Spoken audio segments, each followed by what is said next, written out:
ಶುದ್ಧ ಜಲ ಸ್ವಚ್ಛ ನೆಲ ಆರೋಗ್ಯವಾಗಿರಲಿ ಜೀವ ಸಂಕುಲ. ಶುದ್ಧ ಜಲ ಸ್ವಚ್ಛ ನೆಲ ಆರೋಗ್ಯವಾಗಿರಲಿ ಜೀವ ಸಂಕುಲ ಬಾನುಲಿ ಸರಣಿ ಕಾರ್ಯಕ್ರಮ. ಶುದ್ಧ ಜಲ ಸ್ವಚ್ಛ ನೆಲ ಆರೋಗ್ಯವಾಗಿರಲಿ ಜೀವ ಸಂಕುಲ. ಸರಣಿಯ 96ನೆಯ ಸಂಚಿಕೆ ಜೈವಿಕ ಇಂಧನ ಭವಿಷ್ಯದ ಅನಿವಾರ್ಯತೆ ಹಾಗೂ ತ್ಯಾಜ್ಯ ನಿರ್ವಹಣೆಯ ಒಂದು ದಾರಿ. ನಿಟ್ಟೆ ಎಂಜಿನಿಯರಿಂಗ್ ಕಾಲೇಜಿನ ಜೈವಿಕ ತಂತ್ರಜ್ಞಾನ ಇಂಜಿನಿಯರಿಂಗ್ ವಿಭಾಗದ ಸಹಾಯಕ ಪ್ರಾಧ್ಯಾಪಕರಾದ ಡಾಕ್ಟರ್ ಸಂತೋಷ್ ಪೂಜಾರಿ ಅವರೊಂದಿಗೆ ಮಾತುಕತೆ. ಇದು ಗ್ರಾಮೀಣ ಕುಡಿಯುವ ನೀರು ಮತ್ತು ನೈರ್ಮಲ್ಯ ಇಲಾಖೆಯ ಪ್ರಾಯೋಜಕತ್ವದಲ್ಲಿ ಸರಣಿ ಕಾರ್ಯಕ್ರಮ. ಆರೋಗ್ಯವಾಗಿರಲಿ ಜೀವ ಸಂಕುಲ.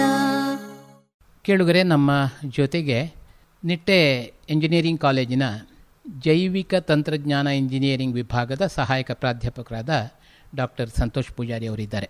ಇವತ್ತು ಬಹಳ ಒಂದು ಮುಖ್ಯವಾದ ವಿಚಾರದ ಬಗ್ಗೆ ನಾವು ಈ ಕಾರ್ಯಕ್ರಮದಲ್ಲಿ ತಿಳ್ಕೊಳ್ಳಿಕ್ಕಿದ್ದೇವೆ. ಅದು ಏನೆಂದರೆ ಬಯೋಡೀಸೆಲ್. ಈ ಒಂದು ಕ್ಷೇತ್ರದಲ್ಲಿ ಸಾಕಷ್ಟು ಸಂಶೋಧನೆ ಮಾಡಿದ ನಮ್ಮ ಸಂತೋಷ್ ಪೂಜಾರಿ ಅವರು ಈ ಬಗ್ಗೆ ನಮಗೆ ಬೆಳಕು ಚೆಲ್ಲಿಕ್ಕಿದ್ದಾರೆ. ನಮಗೆಲ್ಲರಿಗೂ ತಿಳಿದಿರೋ ಥರ ಇಡೀ ಲೋಕ ಈಗ ತುಂಬ ಒಂದು ವೈರಸ್ನ ಪ್ರಭಾವಕ್ಕೆ ಒಳಗಾಗಿ ನಾವು ಸಮಸ್ಯೆಗಳನ್ನು ಅನುಭವಿಸ್ತಾ ಇದ್ದೇವೆ. ಇದರ ಜೊತೆಗೆ ನಮಗೆ ಮತ್ತೊಂದು ಸಮಸ್ಯೆಯಾಗಿ ಮುಂದೆ ಕಾಡಬಹುದಾದಂಥದ್ದು ಇಂಧನ ಮೂಲಗಳು. ಈ ಇಂಧನ ಮೂಲಗಳನ್ನು ನಾವು ನಮಗೆಲ್ಲರಿಗೂ ಗೊತ್ತಿರುವಂಥ ಸಾಂಪ್ರದಾಯಿಕ ಅಥವಾ ನವೀಕರಿಸಲಾಗದ ಇಂಧನ ಮೂಲಗಳು ನಮಗೆ ಗೊತ್ತಿದೆ ಈಗಾಗಲೇ. ಅವುಗಳನ್ನು ನಾವು ಬಳಕೆ ಮಾಡ್ತಾ ಇದ್ದೇವೆ ದಿನನಿತ್ಯ. ಅದೇನೋ ಇನ್ನು ಬರಿದಾಗುವುದಿಲ್ಲ ಅನ್ನುವಂಥ ರೀತಿಯಲ್ಲಿ ಬಳಕೆ ಮಾಡ್ತಾ ಇದ್ದೇವೆ. ಹಾಗಿರೋದ್ರಿಂದ ನಾವು ಇದನ್ನು ಬಳಕೆ ಮಾಡಿ ಮಾಡಿ ಒಂದು ದಿನ ಎಲ್ಲ ಖಾಲಿ ಆದಾಗ ನಾವು ಖಂಡಿತ ಸಮಸ್ಯೆಯಲ್ಲಿ ಬಿಡ್ತೇವೆ. ಅದಕ್ಕೋಸ್ಕರ ನಾವು ಪರ್ಯಾಯ ಇಂಧನ ಮೂಲಗಳನ್ನು ಕೂಡ ಹುಡುಕ್ತಾ ಇದ್ದೇವೆ ಮತ್ತು ಸ್ವಲ್ಪ ಸ್ವಲ್ಪ ಬಳಕೆ ಮಾಡ್ತಾ ಇದ್ದೇವೆ. ಇಡೀ ಒಂದು ನಾವು ಇನ್ನು ತುಂಬ ಒಂದು ಕಾಳಜಿ ವಹಿಸಬೇಕಾದಂಥ ವಿಷಯ ಏನು ಅಂತೇಳಿದರೆ, ಈ ಪರ್ಯಾಯ ಇಂಧನಗಳನ್ನು ತುಂಬ ಬಳಕೆ ಮಾಡಿ ಈ ನವೀಕರಿಸಲಾಗದ ಇಂಧನಗಳು ಖಾಲಿಯಾದರೂ ಕೂಡ ನಾವು ಅವುಗಳ ಮೇಲೆ ಅವಲಂಬಿತಲಾಗಿರಬಾರ್ದು ಅನ್ನುವಂಥದ್ದು ಒಂದು ಮುಖ್ಯ ವಿಚಾರ. ಸೊ ಅದಕ್ಕೆ ಬಂದಾಗ ನಮಗೆ ಇಲ್ಲಿ ನವೀಕರಿಸಬಹುದಾದ ಇಂಧನಗಳಲ್ಲಿ ನಮಗೆ ಗೊತ್ತಿದೆ. ಈಗಾಗಲೇ ಸೌರಶಕ್ತಿಯನ್ನು ಬಳಕೆ ಮಾಡ್ತಾ ಇದ್ದೇವೆ ಎಲ್ಲರೂ. ಪವನ ಶಕ್ತಿ ಮತ್ತು ಜಲಶಕ್ತಿ, ನಾವು ವಿದ್ಯುತ್ತನ್ನು ಏನು ಬಳಕೆ ಮಾಡ್ತಾ ಇದ್ದೇವೆ ಇದೆಲ್ಲ ಇದೆ ನವೀಕರಿಸಬಹುದಾದಂಥದ್ದು. ಅದರ ಜೊತೆಗೆ ಇನ್ನೂ ಒಂದು ನಮಗೆ ನಾವು ದಿನನಿತ್ಯ ಏನು ಇನ್ನು ಬಳಕೆ ಮಾಡ್ಬೋದು ಅಂತೇಳಿದರೆ ಜೈವಿಕ ಮೂಲಗಳು. ಇದೆಲ್ಲ ನಮಗೆ ಬಯೋ ಸೋರ್ಸ್ ಅಂತೇಳಿ ಹೇಳ್ತೇವೆ ನಾವು. ಇದು ಜೈವಿಕ ಮೂಲಗಳಿಂದ ಬೇರೆ ಬೇರೆ ರೀತಿಯ ಇಂಧನಗಳನ್ನು ಮಾಡಬಹುದು. ನಮಗೆಲ್ಲರಿಗೂ ಗೊತ್ತಿರುವ ಹಾಗೆ ಹಳೆಯ ಕಾಲದಲ್ಲಿ ಗೋಬರ್ ಗ್ಯಾಸ್ ಅಥವಾ ಬಯೋಗ್ಯಾಸ್ ಅನ್ನೋದು ನಮ್ಗೆ ಗೊತ್ತಿದೆ. ಇದು ಕೂಡ ಜೈವಿಕ ಮೂಲದಿಂದ ಬಂದಿರುವಂಥದ್ದು. ನಾವೀಗ ಇಲ್ಲಿ ಹೇಳ್ತಾ ಇರೋದು ಏನು ಅಂತೇಳಿದರೆ, ಇದು ಜೈವಿಕ ಡೀಸೆಲ್ ಅಥವಾ ಬಯೋಡೀಸೆಲ್ ಅನ್ನುವಂಥ ಒಂದು ಕಾನ್ಸೆಪ್ಟು. ಇದು ಇತ್ತೀಚಿನ ದಿನಗಳಲ್ಲಿ ಹೇಗೆ ಒಂದು ಮುಖ್ಯವಾಹಿನಿಗೆ ಬರ್ತಾ ಇದೆ ಅನ್ನೋದು ನಮಗೆಲ್ಲರಿಗೂ ಒಂದು ರೀತಿಯ ಕುತೂಹಲ. ಅದು ಏನು ಎಂಥದ್ದು ಅನ್ನುವಂಥದ್ದು. ಅದು ನೀವು ನಿಜವಾಗ್ಲೂ ನೋಡಿದರೆ ಇದು ಬಯೋಡೀಸೆಲ್ ಅನ್ನುವಂಥ ಒಂದು ಶಬ್ದ ಅದು ರುಡಾಲ್ಫ್ ಡೀಸೆಲಿಂದ ಆ ಹಂತದಲ್ಲೇ ಬಂದಿರೋದು. ಡೀಸೆಲ್ ಎಂಜಿನಿಗೆ ಬಳಕೆ ಮಾಡಬಹುದಾದಂಥ ಇಂಧನ ಅನ್ನುವಂಥದ್ದು ಬಯೋಡೀಸೆಲ್ ಅನ್ನುವಂಥದ್ದು ಹಾಗೆ ಬಂತು. ಯಾಕಂದರೆ ಡೀಸೆಲ್ ಎಂಜಿನ್ ತಯಾರಿಸುವಾಗ ಮೊದಲು ಸ್ಟಾರ್ಟ್ ಆದದ್ದು ಒಂದು ಕಡಲೆ ಎಣ್ಣೆಯಿಂದ. ಅದೇ ರೀತಿ ಸೊ ಅದನ್ನು ನೋಡಿದಾಗ ನಮ್ಗೆ ಅನಿಸುತ್ತೆ ಇದು ಜೈವಿಕ ಮೂಲದಿಂದ ಬಂದಿರೋದು ಅಂಥೇಳಿ. ಸೊ ಇತ್ತೀಚೆಗೆ ಸರ್ಕಾರ ಇದರ ಮೇಲೆ ಸಾಕಷ್ಟು ಇದು ಪ್ರಾಮುಖ್ಯತೆಯನ್ನು ಕೊಡ್ತಾ ಬಂದು ಕಳೆದ ಒಂದು ದಶಕದಿಂದ ಕರ್ನಾಟಕ ರಾಜ್ಯದಲ್ಲಿ ಕರ್ನಾಟಕ ರಾಜ್ಯ ಜೈವಿಕ ಇಂಧನ ಅಭಿವೃದ್ಧಿ ಮಂಡಳಿ ಅನ್ನೋದು ಒಂದು ಸ್ಥಾಪನೆಯಾಗಿ ಅದರಿಂದ ಕಳೆದ 10 ವರ್ಷಗಳಿಂದ ಈ ಒಂದು ಜೈವಿಕ ಇಂಧನದ ಮುಖ್ಯವಾಗಿ ಜೈವಿಕ ಡೀಸೆಲ್ ಮೇಲೆ ಸಂಶೋಧನೆಗಳು ನಡೀತಾ ಇವೆ. ನಮ್ಮ ನಿಟ್ಟೆ ಇಂಜಿನಿಯರಿಂಗ್ ಕಾಲೇಜಿನಲ್ಲಿ ಕೂಡ ಒಂದು ಜೈವಿಕ ಇಂಧನ ಸಂಶೋಧನಾ ಕೇಂದ್ರ ಡಾಕ್ಟರ್ ಸಿ ವಾಮನ್ ರವರವರ ನೇತೃತ್ವದಲ್ಲಿ ಬಂತು 2011ರಲ್ಲಿ. ಸತತವಾಗಿ ನಾವು ಕಾಲೇಜಲ್ಲಿ ಅದನ್ನು ಜೈವಿಕ ಡೀಸೆಲನ್ನು ಉತ್ಪತ್ತಿ ಮಾಡಿಕೊಂಡು ಈಗ ಡಾಕ್ಟರ್ ಸಿ ಉಜ್ವಲ್ ಅಂತೇಳಿ ಅವರಿದ್ದಾರೆ, ಅವರು ಮತ್ತು ನಾನು ಎಲ್ಲ ಒಟ್ಟಾಗಿ ನಾವು ಅದನ್ನು ಕಾರ್ಯಕ್ರಮವನ್ನು ಮುಂದುವರಿಸ್ತಾ ಇದ್ದೇವೆ. ಈಗ ನಮಗೆ ಈವರೆಗೆ 15,000ಕ್ಕಿಂತಲೂ ಜಾಸ್ತಿ 15,000 ಲೀಟರ್ಗಿಂತಲೂ ಜಾಸ್ತಿಯಷ್ಟು ಜೈವಿಕ ಡೀಸೆಲ್ ಉತ್ಪತ್ತಿಯಾಗಿದೆ. ಅದು ಮುಖ್ಯವಾಗಿ ಬರಿತಾ ಇರೋದು ಒಂದು ವೇಸ್ಟ್ ಸೋರ್ಸಿಂದ, ಅಂದರೆ ಅನುಪಯುಕ್ತವಾದಂಥ ಒಂದು ಸೋರ್ಸು. ಅದು ಬೇರೆ ಯಾವುದೂ ಅಲ್ಲ, ಕರಿದ ಎಣ್ಣೆ. ಸೊ ಹಾಗಿರೋದ್ರಿಂದ ಇಲ್ಲಿ ಅದೇ ಒಂದು ವಿಚಾರನೂ ಬರ್ತದೆ. ನಾವೀಗ ಇಂಧನಗಳನ್ನು ಬಳಕೆ ಮಾಡುವಾಗ ಅದು ನಿಜವಾಗಲೂ ವೇಸ್ಟ್ ಆಗಿ ಹೋಗುವಂಥದ್ದನ್ನು ನಾವು ಬಳಕೆ ಮಾಡಿ ಅದನ್ನು ಇಂಧನಕ್ಕೆ ಬಳಸಿದರೆ ಖಂಡಿತ ನಮಗೆ ಅದರಿಂದ ಉಪಕಾರ ಇದೆ. ಸೊ ಆ ಒಂದು ಕಾರ್ಯಕ್ರಮ, ಇದು ಕಾನ್ಸೆಪ್ಟ್ ನೋಡಿದರೆ ನಿಮಗೆ ಇದು ಜೈವಿಕ ಡೀಸೆಲ್ ಅನ್ನೋದು ಅನುಪಯುಕ್ತ ವಸ್ತುವಿನಿಂದ ಬಂದಿರುವಂಥದ್ದು ಈಗ. ಹಾಗೆ ಡಾಕ್ಟರ್, ಇನ್ನೊಂದು ವಿಚಾರ ಏನಂದರೆ, ಈ ಹಿಂದೆ ಈ ಕೆಲವು ಬೆಳೆಗಳನ್ನು ಬೆಳೆದು ಅದರ ಬೀಜವನ್ನೇ ಉಪಯೋಗಿಸಿ ಎಣ್ಣೆ ತಯಾರು ಮಾಡ್ಬೋದು, ಇಂಥದ್ದು ಇಂಧನವನ್ನು ಕೂಡ ಮಾಡ್ಕೊಳ್ಳಿಕ್ಕೆ ಸಾಧ್ಯ ಇದೆ ಅಂತ, ಜತ್ರೋಪ ಇಂಥದ್ದೆಲ್ಲ ಬೆಳೆಯುವಂಥದ್ದು ಕೂಡ ಒಂದು ಕಾಲದಲ್ಲಿ ಅದಕ್ಕೆ ಪ್ರಚಾರ ಸಿಗ್ತಾ ಇತ್ತು. ಇವು ಕೂಡ ಅದೇ ಸಾಲಿಗೆ ಸೇರುವಂಥದ್ದು ಹೇಗೆ? ಖಂಡಿತ ಭಾಳ ಒಳ್ಳೆಯ ಒಂದು ಪ್ರಶ್ನೆ. ಯಾಕಂದರೆ ಇದು ಬರೀ ಎಣ್ಣೆ ಬೀಜಗಳನ್ನೇ ಮುಖ್ಯವಾಗಿ ಗುರಿಯಾಗಿದ್ದುಕೊಂಡು ಕಾರ್ಯಕ್ರಮ ಸರ್ಕಾರ ಆರಂಭಿಸಿದ್ದು. ಆದರೆ ಮತ್ತೇನಾಯಿತು ಅಂತೇಳಿದರೆ, ಈ ಎಣ್ಣೆ ಬೀಜಗಳ ಲಭ್ಯತೆಯನ್ನು ನಾವು ಕೂಡ ನೋಡಬೇಕಾಗ್ತದೆ. ಮತ್ತು ಕೃಷಿಕರು ಅದನ್ನು ಎಷ್ಟು ಬೆಳೀತಾರೆ, ಇನ್ನು ಅಂದರೆ ಎಷ್ಟು ಒಳ್ಳೆಯ ಜಾಗ ಇದಕ್ಕೆ ಹೋಗ್ತದೆ ಅನ್ನೋದು ಕೂಡ ಕ್ವಶ್ಚನಿಗೆ ಬರ್ತದೆ. ಸರ್ಕಾರದ ಒಂದು ನೇತೃತ್ವದಲ್ಲಿ ಸಾಕಷ್ಟು ಅಂದರೆ ಅನುಪಯುಕ್ತ ಭೂಮಿಯಲ್ಲಿ ಈಗಾಗಲೇ ಗಿಡಗಳನ್ನು ನೆಟ್ಟು ಅವುಗಳು ಉತ್ಪತ್ತಿ ಕೊಡ್ತಾ ಇದ್ದಾವೆ. ಆದರೆ ಒಂದು ದೊಡ್ಡ ದೃಷ್ಟಿಯಲ್ಲಿ ನೋಡಿದರೆ ನಮಗೆ ಅಂದರೆ ತುಂಬ ಅದು ಬಹಳ ಒಂದು ದೊಡ್ಡ ಒಂದು ಮಟ್ಟದಲ್ಲಿ ಬೇಕಾಗಿರೋದ್ರಿಂದ ಅಷ್ಟು ಬೀಜಗಳನ್ನು ಉತ್ಪತ್ತಿ ಮಾಡಿ ಅದರಿಂದ ಎಣ್ಣೆ ತೆಗೆದು ಇಂಧನ ಮಾಡೋದು ಸ್ವಲ್ಪ ಕಷ್ಟ ಅಂತೇಳಿ ಅನಿಸಿದೆ. ಆ ಹೊತ್ತಿಗೆ ನಮಗೆ ವೇಸ್ಟ್ ಮೂಲಗಳು ಅಂದರೆ ಇಲ್ಲಿ ಅನುಪಯುಕ್ತ ಮೂಲಗಳನ್ನು ನೋಡ್ತಾ ಇರುವಾಗ ನಮಗೆ ಸಿಕ್ಕಿದ್ದು ಅನುಪಯುಕ್ತ ಕರಿದ ಎಣ್ಣೆ. ಸೊ ಇದು ಒಂದು ಒಳ್ಳೆಯ ಮೂಲ. ಅದೇ ರೀತಿಯಲ್ಲಿ ನಾವು ಜೈವಿಕ ಇಂಧನಕ್ಕೆ ನೇರವಾಗಿ ಹೋದರೆ ಇನ್ನೂ ಸಾಕಷ್ಟು ಮೂಲಗಳು ಇವೆ. ತಮಗೆಲ್ಲರಿಗೂ ಗೊತ್ತಿರುವಾಗ ಈಗ ಪ್ಲಾಸ್ಟಿಕ್ ವೇಸ್ಟನ್ನು ಕೂಡ ನಾವು ಈ ಒಂದು ಡೀಸೆಲ್ ಥರ ಅದನ್ನು ಕನ್ವರ್ಟ್ ಮಾಡ್ಬೋದು. ಆದರೆ ಅಷ್ಟು ಪ್ಲಾಸ್ಟಿಕ್ ಬೇಕಾಗ್ತದೆ. ಮತ್ತು ನಿಮಗೆಲ್ಲ ಗೊತ್ತು, ಪ್ಲಾಸ್ಟಿಕ್ಕನ್ನು ನಾವು ಉಪಯೋಗ ಮಾಡಲಿಕ್ಕೆ ಅಷ್ಟು ಸುಲಭ ಇದೆ. ಅದನ್ನು ಪ್ರೊಸೆಸ್ ಅಂದರೆ ಮತ್ತೆ ಅದನ್ನು ವಿಲೇವಾರಿ ಮಾಡೋದು ಭಾಳ ಕಷ್ಟ ಇದೆ. ಸೊ ಹಾಗಿರೋದ್ರಿಂದ ಅಲ್ಲಿ ಕೂಡ ಸಮಸ್ಯೆಗಳು ಬರ್ಬೋದು. ಅಂದರೆ ಅಷ್ಟು ಪ್ಲಾಸ್ಟಿಕ್ ನಮಗೆ ಉತ್ಪತ್ತಿ ಮತ್ತು ಅದನ್ನು ನೆಕ್ಸ್ಟ್ ಪ್ರೊಸೆಸ್ ಮಾಡೋದು ಕಷ್ಟ ಇದೆ. ಅದು ಬಿಟ್ಟು ನಮಗೆ ಈಗ ಸಿಗುವಂಥ ಮೂಲಗಳು ಇದೆ. ಇದೀಗ ಜೈವಿಕ ಇಂಧನ ಮಾಡುವಂಥದ್ದು ನಾವು ಅಲ್ಲಿ ಒಂದು ರಾಸಾಯನಿಕ ಕ್ರಿಯೆ ನಡೀತದೆ. ಇಲ್ಲಿ ಏನಾಗ್ತದೆ ಅಂತೇಳಿದರೆ, ನಾವು ಒಂದು ರಾಸಾಯನಿಕಗಳನ್ನು ತಗೊಳ್ತೇವೆ. ಅದರಲ್ಲಿ ಒಂದು ಮೆಥನಾಲ್ ಅಂಥೇಳಿ, ಇನ್ನೊಂದು ಸೋಡಿಯಂ ಹೈಡ್ರಾಕ್ಸೈಡ್ ಅಂತ ಹೇಳ್ತಾರೆ. ಅದು ನಮ್ಮ ಸುಲಭವಾಗಿ ಸಿಗುವಂಥದ್ದು ಮತ್ತು ಅದು ಸ್ವಲ್ಪ ಕಡಿಮೆ ಇದರಲ್ಲಿ ಸಿಗುವಂಥದ್ದು. ಸೊ ಅದು ನಮಗೆ ಇದಕ್ಕೆ ಬೇಕು ಬಯೋಡೀಸೆಲ್ ಮಾಡಲಿಕ್ಕೆ. ಅದನ್ನು ಮಾಡಲಿಕ್ಕೆ ನಮಗೆ ಒಂದು ದಿನ ಬೇಕಾಗ್ತದೆ ಟೋಟಲ್. ಅಂದರೆ ಅದರಲ್ಲಿ ಕೆಲವಾರು ತಂತ್ರಜ್ಞಾನಗಳಿವೆ. ಈಗಾಗಲೇ ಕೆಲವು ಕಂಪನಿಗಳು ಇದನ್ನು ಮಾಡಿಕೊಂಡು ಸರ್ಕಾರದ ಜೊತೆಗೂ ಮತ್ತು ಕಂಪನಿಗಳು ಇದನ್ನು ಮಾಡ್ತಾ ಇದ್ದಾವೆ. ಸೊ ಇದೆಲ್ಲ ನೋಡುವಾಗ ನನಗೆ ಕಳೆದ ವರ್ಷ ಒಂದು ಸಿಕ್ಕಿದಂಥ ಅವಕಾಶ ಒಂದು ಅಮೆರಿಕಕ್ಕೆ ಹೋಗುವಂಥದ್ದು. ಅಲ್ಲಿ ಒಂದು 25 ಕಂಪನಿಗಳು ಇದನ್ನೇ ಜೈವಿಕ ಡೀಸೆಲನ್ನೇ ಮಾಡುವಂಥದ್ದು ಬಂದಿದ್ವು. ಅವರು ಅಲ್ಲಿ ಅಂದರೆ ಅಲ್ಲಿ ನಾವು ನಿಜವಾಗ್ಲೂ ನೋಡೋದಿದ್ದರೆ ಅವರ ಒಂದು 10-15% ಇಂಧನ ಮೂಲಗಳು ಈ ಥರ ಜೈವಿಕ ಇಂಧನಗಳಿಂದಲೇ ಬರ್ತಾ ಇದೆ. ಸೊ ಅವರು ಅಷ್ಟು ಅಡ್ವಾನ್ಸ್ ಆಗಿದ್ದಾರೆ ಆ ಒಂದು ಕ್ಷೇತ್ರದಲ್ಲಿ. ಅಲ್ಲಿ ಅವರು ಉಪಯೋಗ ಮಾಡುವಂಥದ್ದು ಸೋಯಾಬೀನ್ ಎಣ್ಣೆ ಅಂತ ಹೇಳ್ತಾರೆ. ಅದು ಅವರಿಗೆ ಸಾಕಷ್ಟು ಅವೈಲೇಬಲ್ ಇದೆ. ಆದರೆ ಅವರು ಅದನ್ನು ಡೈರೆಕ್ಟಾಗಿ ಯೂಸ್ ಮಾಡ್ತಾರೆ. ಮತ್ತು ಇದೇ ಅನುಪಯುಕ್ತ ಕರಿದ ಎಣ್ಣೆ ಕೂಡ ಅಲ್ಲಿ ಉಪಯೋಗ ಮಾಡ್ತಾರೆ. ಇದೊಂದು ನಮಗೆ ದೊಡ್ಡ ನಿದರ್ಶನ. ಯಾಕಂದರೆ ನಾವು ಎಲ್ಲೋ ಒಂದು ಕಡೆ ಅದು ಇದೆ, ಸುಮ್ಮನೆ ಅದು ಇದೆ ಅಂತೇಳಿ ಅಲ್ಲ, ಅದನ್ನು ಇನ್ನೂ ನಾವು ಭಾರತಕ್ಕೆ ಬಂದಾಗ ಅದನ್ನು ಇನ್ನೂ ನಾವು ಇಂಪ್ಲಿಮೆಂಟ್ ಮಾಡಬೇಕಾಗಿದೆ. ಸರ್ಕಾರ ಕೂಡ ಕೇಂದ್ರ ಸರ್ಕಾರ ಕೂಡ ಇದಕ್ಕೆ ಒತ್ತು ನೀಡಿದೆ ಈಗಾಗಲೇ.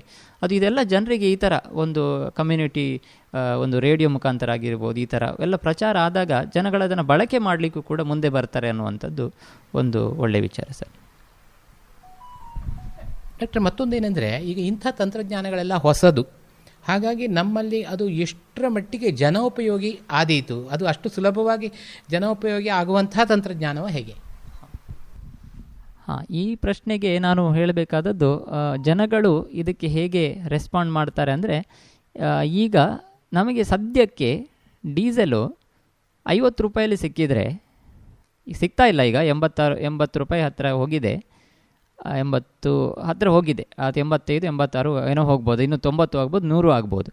ಅದು ಎಲ್ಲಿಯವರೆಗೆ ನಮಗೆ ಒಂದು ಸುಲಭವಾಗಿ ದಕ್ಕುವುದಿಲ್ವೋ, ನಮ್ಮ ಯಾವುದು ನವೀಕರಿಸಲಾಗದ ಇಂಧನ ಏನು ಡೀಸೆಲ್ ಸಿಗ್ತಾ ಇದೆ ಪೆಟ್ರೋಲ್ ಬಂಕಲ್ಲಿ, ಅಲ್ಲಿಯವರೆಗೆ ನಾವು ಅಷ್ಟು ದೊಡ್ಡ ಬಗ್ಗೆ ಅದು ಯೋಚನೆ ಮಾಡೋದಿಲ್ಲ. ಅದು ನಮಗೆ ನಾವೀಗ ಅವೇರ್ನೆಸ್ ಈ ಥರ ಒಂದು ಮಾಹಿತಿ ಕೊಟ್ಟದ್ರಿಂದ ನಮ್ಮಲ್ಲಿ ಏನು ಒಂದು ಭಾವನೆ ಉಳಿತು ಅಂದರೆ ಏನಾದರೂ ಒಂದು ಉಂಟಲ್ಲ ಅಂತೇಳಿ, ಅದು ಅದರ ಅವಶ್ಯಕತೆ ಬಂದಾಗ ನಾವು ಬರ್ತೇವೆ ಖಂಡಿತ ಅದಕ್ಕೋಸ್ಕರ ಈ ಥರ ನಾವೆಲ್ಲ ಕಾರ್ಯಕ್ರಮಗಳನ್ನು ಬೇರೆ ಮಾಡಿಕೊಂಡು ಜನರಿಗೆ ಅವೇರ್ನೆಸ್ ಕೊಡ್ತಾ ಇದ್ದೇವೆ.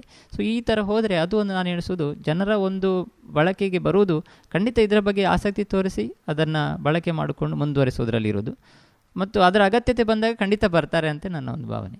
ಪ್ರೊಸೆಸ್ಸು ಅಂದರೆ ಇದು ನಾನು ಹೇಳಿದಾಗೆ ನೀವು ಯಾವುದೇ ಎಣ್ಣೆಯನ್ನು ಇದಕ್ಕೆ ಬಳಕೆ ಮಾಡ್ಬೋದು, ಅದನ್ನು ಮಾತ್ರ ಶುದ್ಧೀಕರಣ ಮಾಡಬೇಕಾಗ್ತದೆ.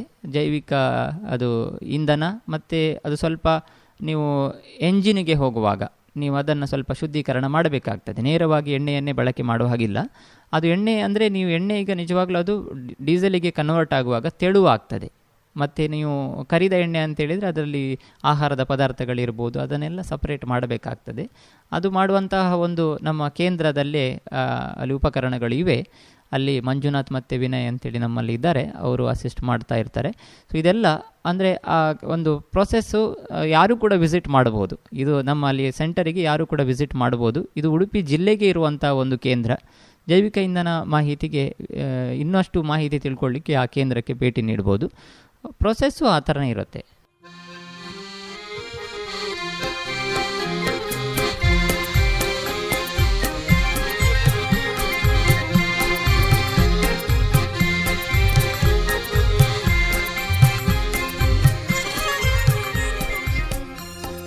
ನಿಟ್ಟೆ ಎಂಜಿನಿಯರಿಂಗ್ ಕಾಲೇಜಿನ ಜೈವಿಕ ತಂತ್ರಜ್ಞಾನ ಎಂಜಿನಿಯರಿಂಗ್ ವಿಭಾಗದ ಪ್ರಯೋಗಾಲಯಕ್ಕೆ ಹೋಗೋಣ.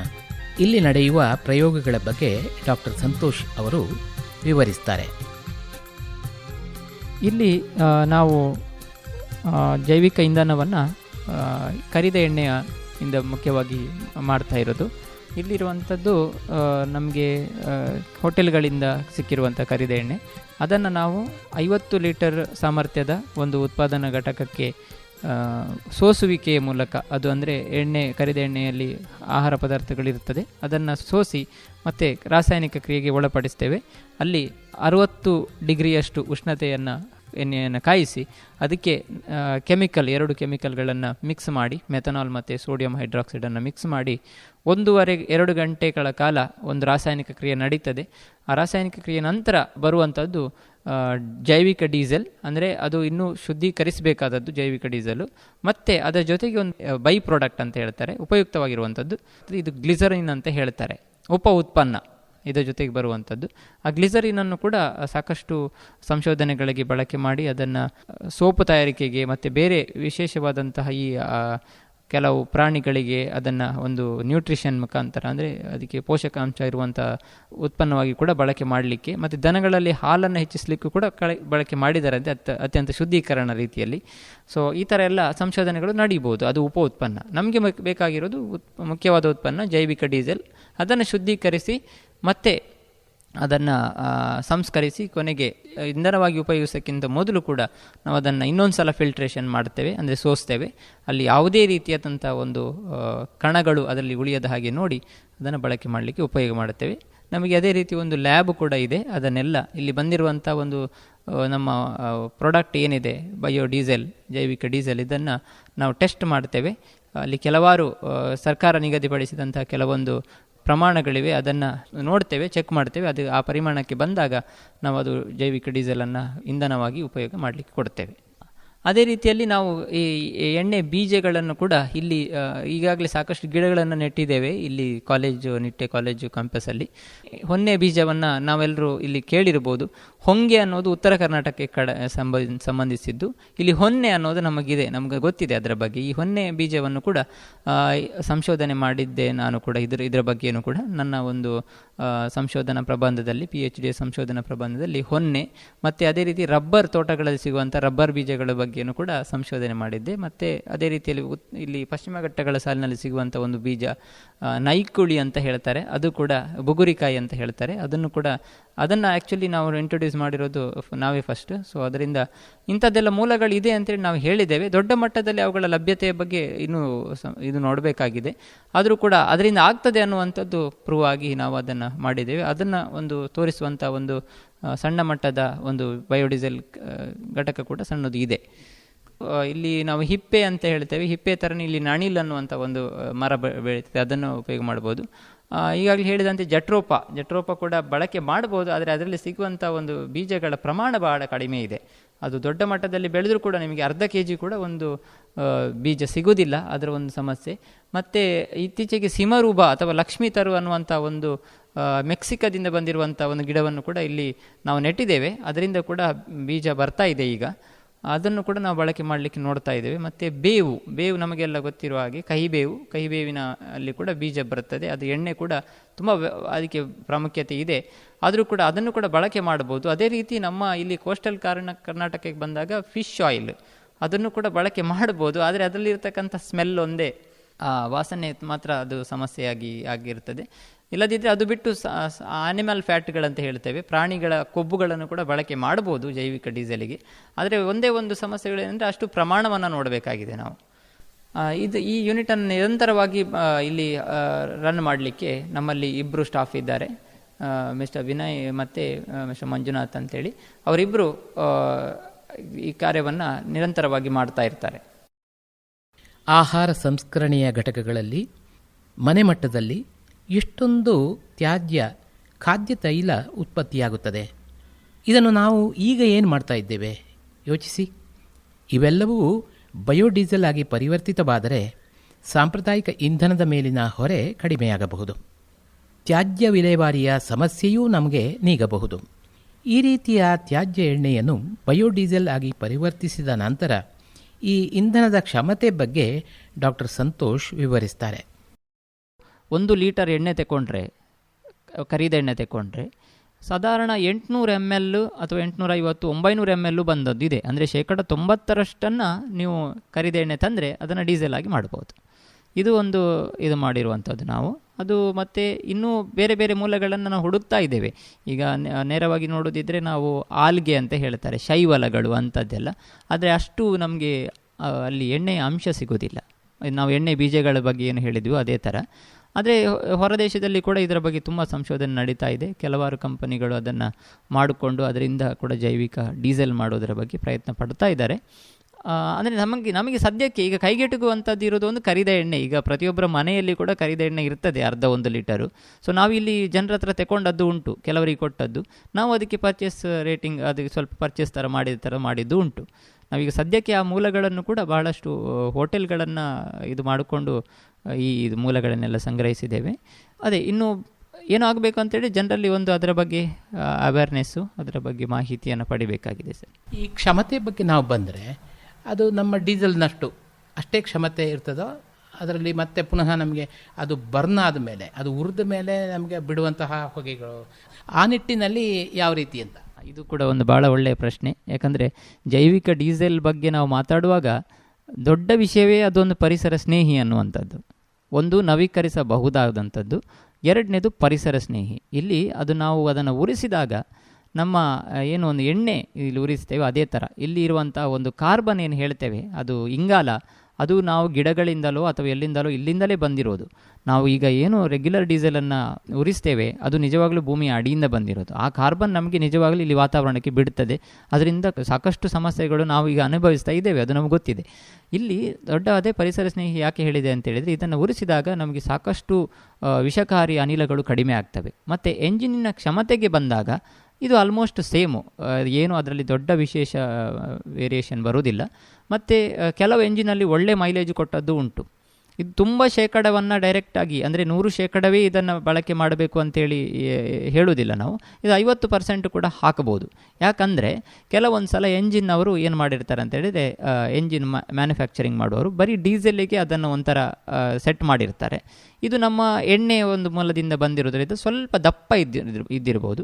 ಅದರಿಂದ ಏನಾಗಿರ್ಬೋದು, ವೇರಿಯೇಷನ್ ಸ್ವಲ್ಪ ಬಂದಿರ್ಬೋದು. ಅದು ಕರೆಕ್ಟಾಗಿ ಅದಕ್ಕೆ ಸೆಟ್ ಮಾಡಿದರೆ ಮತ್ತು ಅದೇ ಒಂದು ಜೈವಿಕ ಇಂಧನದಲ್ಲೇ ಬಳಸಿದರೆ ನಮಗೆ ಅಂಥ ಸಮಸ್ಯೆಗಳು ಬರುವುದಿಲ್ಲ. ಈಗಾಗಲೇ ನಮ್ಮ ಕಾಲೇಜಿನ ವೆಹಿಕಲ್ಗಳಲ್ಲಿ ಕೂಡ ನಾವು ಬಳಕೆ ಮಾಡಿದ್ದೇವೆ. 6-7 ವರ್ಷದಿಂದ ಇದು ಬಳಕೆ ನಡೀತಾ ಇದೆ. ಅದೇ ನಾನು ಹೇಳಿದಾಗೆ 15,000 ಲೀಟರ್ಗಿಂತಲೂ ಅಧಿಕ ಜೈವಿಕ ಡೀಸೆಲ್ ಉತ್ಪತ್ತಿಯಾಗಿ ಅದು ಬಳಕೆಯಾಗಿ ನಾವು ಹೇಳಿದಾಗೆ ಅದು ವಾತಾವರಣದಲ್ಲಿ ಈಗ ಸೇರಿ ಹೋಗಿದೆ, ಉರಿದು ಸೇರಿ ಹೋಗಿದೆ ಅಂತ ಹೇಳ್ಬೋದು. ಹಾಗೆ ಈ ಜೈವಿಕ ಇಂಜಿನಿಯರಿಂಗ್ ವಿಭಾಗದಲ್ಲಿ ಈ ನಿಟ್ಟಿನಲ್ಲಿ ನಮ್ಮ ಪರಿಸರಕ್ಕೆ ಹೊಂದುವಂತಹ ಟೆಕ್ನಾಲಜಿ, ತಂತ್ರಜ್ಞಾನ ಬೇರೆ ಯಾವುದೆಲ್ಲ ನಡೀತಾ ಉಂಟು? ಇದು ನಮ್ಮಲ್ಲಿ ಈಗ ಜೈವಿಕ ತಂತ್ರಜ್ಞಾನ ಇಂಜಿನಿಯರಿಂಗ್ ವಿಭಾಗದಲ್ಲಿ ಬಯೋ ಎಥನಾಲ್ ಮೇಲೆ ನಮ್ಮ ಕೆಲವು ಮಂದಿ ಸ್ಟಾಫ್ಗಳು ಕೆಲಸ ಮಾಡ್ತಾ ಇದ್ದಾರೆ. ವಿಭಾಗದ ಮುಖ್ಯಸ್ಥರಾದ ಡಾಕ್ಟರ್ ಸಿ ವಾಮನ್ ರಾವ್ ಅವರು ಜೈವಿಕ ಎಥನಾಲ್ ಬಗ್ಗೆ ಸಾಕಷ್ಟು ಸಂಶೋಧನೆಗಳನ್ನು ಮಾಡಿದ್ದಾರೆ. ಅದೇ ರೀತಿ ಡಾಕ್ಟರ್ ವಿನಾಯಕ್ ಶೇಟ್, ಡಾಕ್ಟರ್ ವೆಂಕಟೇಶ್ ಕಾಮತ್ತು ಮತ್ತು ಡಾಕ್ಟರ್ ಸಂದೇಶ್ ಇವರೆಲ್ಲ ಬೇರೆ ಬೇರೆ ಜೈವಿಕ ಎಥನಾಲ್ ಅಂದರೆ ಇದು ಬಯೋಪೆಟ್ರೋಲ್ ಅಂತ ಹೇಳಬಹುದು, ಇದರ ಬಗ್ಗೆ ಕೂಡ ಸಂಶೋಧನೆ ನಡೀತಾ ಇದೆ. ಅಲ್ಲಿ ನಮಗೆ ಏನು ಇನ್ನೂ ಜಾಸ್ತಿಯಾಗಿ ನೋಡೋದು ಅಂತೇಳಿದರೆ ಅನುಪಯುಕ್ತವಾದಂತಹ ಈ ಹುಲ್ಲು ಅಂತ ಒಂದು ಬಯೋಮಾಸ್ ಅಂತ ಹೇಳ್ತೇವೆ, ಜೈವಿಕ ಮೂಲಗಳು, ಅದನ್ನು ಬಳಕೆ ಮಾಡಿಕೊಂಡು ಅದರಿಂದ ಸಕ್ಕರೆ ಅಂಶವನ್ನು ತೆಗೆದು ನಾವು ಜೈವಿಕ ಎಥನಾಲನ್ನು ಮಾಡುವಂಥ ಒಂದು ಪ್ರಕ್ರಿಯೆ ನಡೀತಾ ಇದೆ ಕಾಲೇಜಿನಲ್ಲಿ.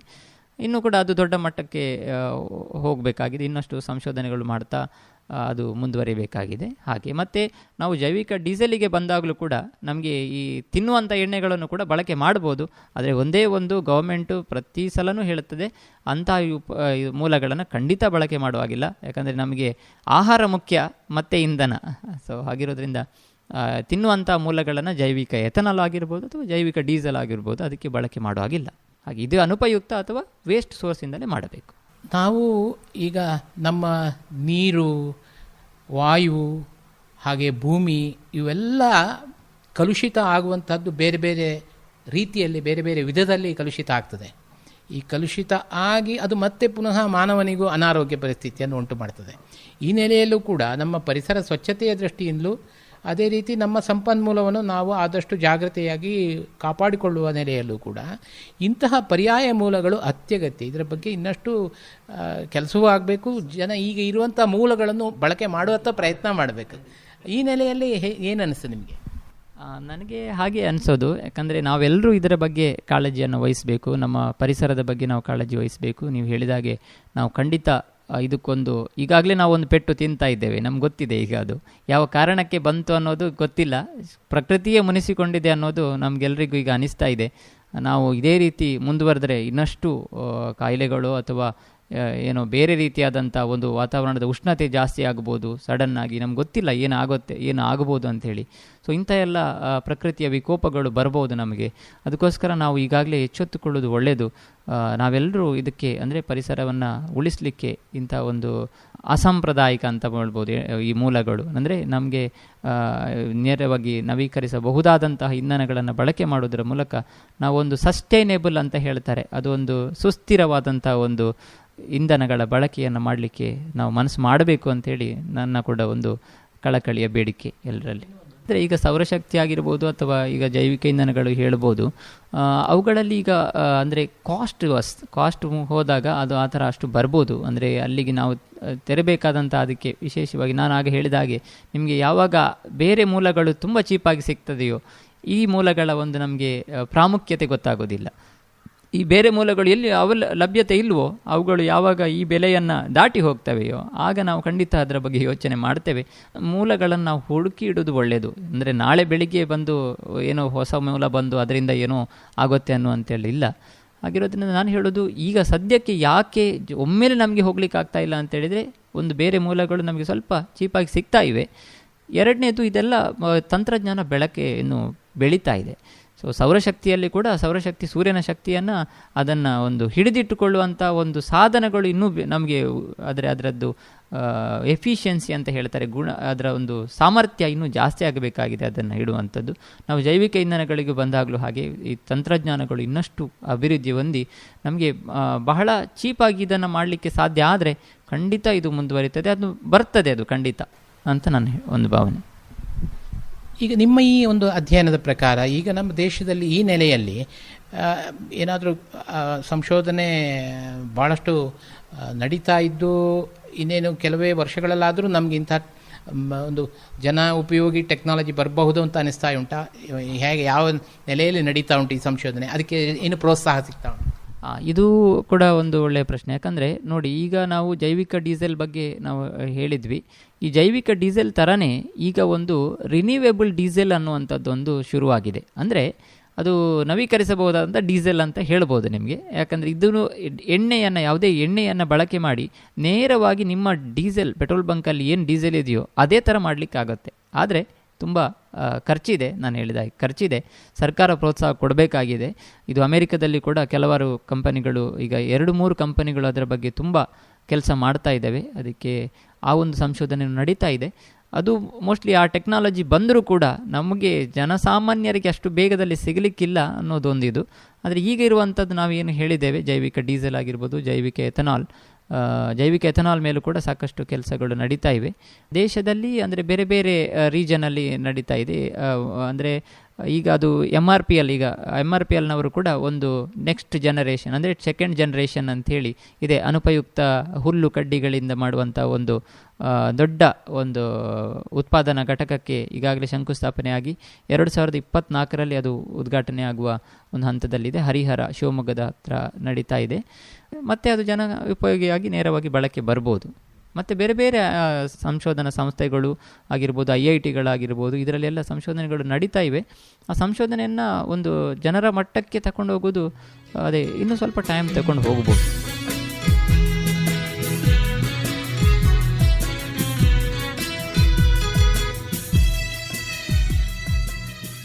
ಇದುವರೆಗೆ ಬಯೋಡೀಸೆಲ್ ಭವಿಷ್ಯದ ಅನಿವಾರ್ಯತೆಯ ಬಗ್ಗೆ ಮಾಹಿತಿ ಮಾಡಿಕೊಟ್ಟವರು ನಿಟ್ಟೆ ಇಂಜಿನಿಯರಿಂಗ್ ಕಾಲೇಜಿನ ಜೈವಿಕ ತಂತ್ರಜ್ಞಾನ ಇಂಜಿನಿಯರಿಂಗ್ ವಿಭಾಗದ ಸಹಾಯಕ ಪ್ರಾಧ್ಯಾಪಕರಾದ ಡಾಕ್ಟರ್ ಸಂತೋಷ್ ಪೂಜಾರಿ.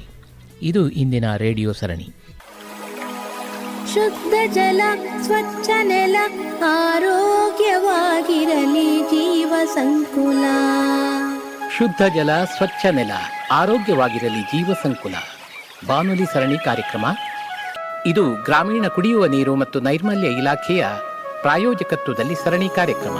ಆರೋಗ್ಯವಾಗಿರಲಿ ಜೀವ ಸಂಕುಲ, ಆರೋಗ್ಯವಾಗಿರಲಿ ಜೀವ ಸಂಕುಲ.